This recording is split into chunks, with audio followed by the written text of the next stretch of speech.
একটাই অপরাধ ছিল, ইসলামী আন্দোলন করা, কুরআনী আন্দোলন করা। জয়নাব আল গাজালির এই একটা মাত্রই অপরাধ ছিল। জয়নাব আল গাজালিকে স্বৈরাচার বন্দী করলো, জেলের ভিতরে রাখলো। এক পর্যায়ে জয়নাব আল গাজালিকে বলা হলো, তুমি যদি এই আন্দোলন থেকে পিছু বানাও, এই আন্দোলন থেকে যদি সরে না যাও, তাহলে এই যে খাঁচার ভিতরে লাল হিংস্র ক্ষুধার্ত কুত্তাগুলো দেখছো, এই খাঁচার ভিতরে তোমাকে আজকে রাতের ভিতরে ফেলে দেওয়া হবে। জয়নাব আল গাজালি বলল, জীবন চলে যাবে, কুত্তা কেন, দুনিয়ার যত বড় বড় পশু হোক না কেন আমাকে খেয়ে ফেলবে।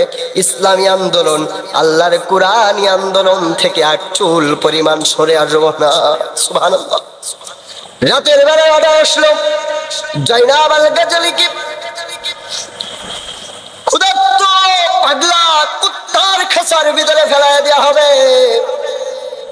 জয়নাব আল গাজালিকে নিয়ে যখন ওই ক্ষুধার্ত পাগলা কুত্তার খাঁচার ভিতরে ফেলাইয়া দিয়েছে, এই স্বৈরাচারের বাচ্চাগুলো ভেবেছে মনে হয় কুত্তাগুলো ছিঁড়ে ছিঁড়ে টুকরা টুকরা করে জয়নাব আল গাজালিকে খেয়ে ফেলেছে। সকালবেলায় খাঁচার ভিতরে যখন জয়নাব আল গাজালিকে দেখতে এসেছে, তাকিয়ে দেখে জয়নাব আল গাজালি সিজদায় আছে, আর পাগলা কুত্তা গুলো চতুষ্পাদ দিয়ে ঘিরাও করে জয়নাব আল গাজালিকে পাহারা দিচ্ছে। জোরে বলেন সুবহানাল্লাহ। তার কারণ জয়নাব আল গাজালি বলেছে, আল্লাহ সারা জীবনে জবান তোমার পথে দাওয়াত দিয়েছে, আহ্বান করেছে, তোমার পথে শরীরটা বিলিয়ে দিয়েছি, আজকে এই ক্ষুধার্ত নাপাক কুত্তাগুলো আমাকে খেয়ে ফেলবে, তুমি ছাড়া রক্ষা করার মতো জয়নাব আল গাজালির কেউ নাই। পাগলা কুত্তা যারা ক্ষুধার্ত খাওয়ার জন্য প্রস্তুত, ওদেরকে জয়নাব আল গাজালির জন্য পাহারাদার হিসেবে আমার আল্লাহ বানায় দিয়েছে। সুবহানাল্লাহ। আস্তে না জোরে। ও মুসলমান ভাইরা, আল্লাহর পথে যারা জিহাদ করে, আল্লাহর পথে যারা লড়াই করে, আল্লাহর পথে যারা মানুষকে আহ্বান করে, তাদের জীবন যাবে বাতিলের সামনে মাথা নত করবে না, তামাম দুনিয়া তার সামনে মাথা নত করায় দেবেন আমার আল্লাহ।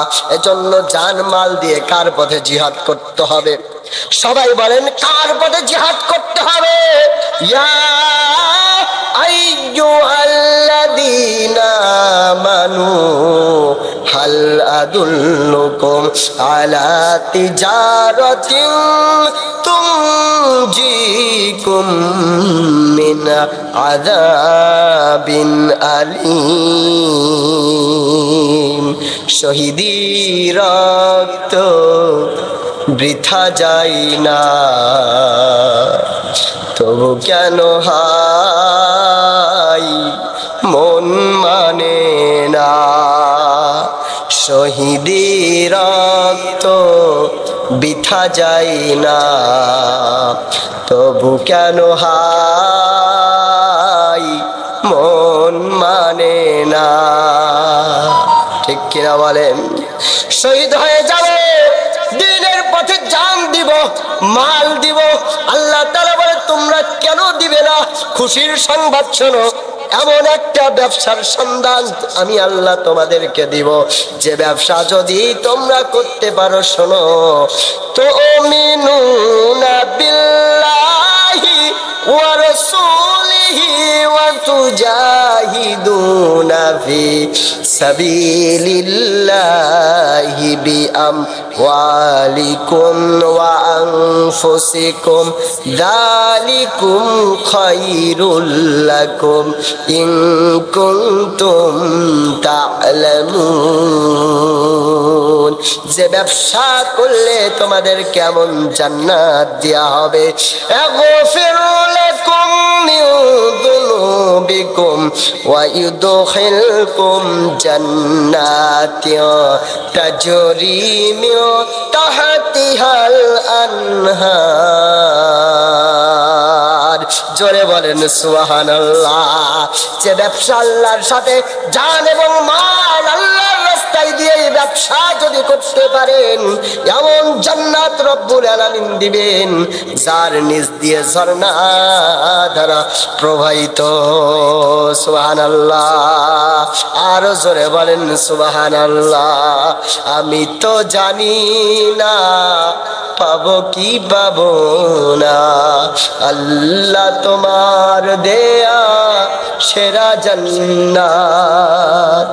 আমি শুধু জানি নরকের অগ্নি সইতে পারবো না কোনদিন রাত। আমি তো জানি না পাবো কি পাবো না, আল্লাহ তোমার দেয়া সেরা জান্নাত। কিন্তু আমার রব বলেছে, তোমরা যদি আল্লাহর রাস্তায় শহীদ হয়ে যাও, নিশ্চিত তোমাদেরকে সুন্দর জান্নাত আমি রেখে দিয়েছি। ওয়ালা তাকুলু লিমান ইউকতালু ফি সাবিলিল্লাহি আমওয়াত বাল আহয়াউ ওয়ালাকিন লা তাশউরুন। যারা আল্লাহর রাস্তায় জীবন দেয়, যারা শহীদ হয়ে যায়, ওদেরকে মৃত বলো না, ওরা তো মরে না। তোমরা এটা অনুভব করতে পারো না। ওপারে মৃত্যু হয়ে যাবে, ওপারে আল্লাহর সাথে দেখা হয়ে যাবে। ও মুসলমান, আল্লাহর পথে জান মাল মিলিয়ে দিয়ে শাহাদাতের সুধা পান করে এমন